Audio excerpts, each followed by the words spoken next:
ইংল্যান্ডের হার্ডফোর্ডশায়ারের বুশে শহরে বিবিসির এক সাংবাদিকের স্ত্রী এবং তার দুই মেয়েকে ক্রসবো, এক ধরনের তীর ধনুক দিয়ে হত্যা করা হয়েছে।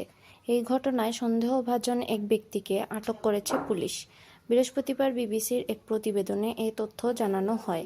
বিবিসি 5 লাইভের রেসিং বিভাগের ধারাভাষ্যকার জন হান্টের স্ত্রী এবং দুই মেয়ে হার্ডফোর্ডশায়ারের বুশেতে অবস্থিত নিজ বাড়িতে অবস্থানকালেই হামলার শিকার হন।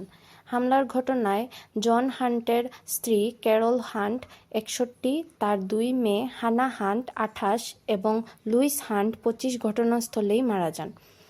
জন হান্টের পরিবারকে ভালোভাবে চেনেন এমন এক নারী ওই পরিবারটি সম্পর্কে বলেন, তারা খুবই আন্তরিক, বন্ধুত্বপূর্ণ এবং কোমল মনের মানুষ।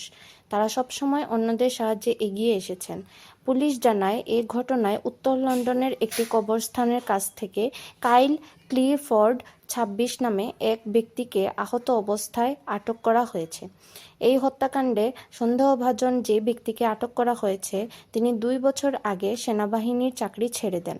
কী কারণে একসঙ্গে 3 জনকে হত্যা করা হলো সেই বিষয়টি এখনও নিশ্চিত নয়।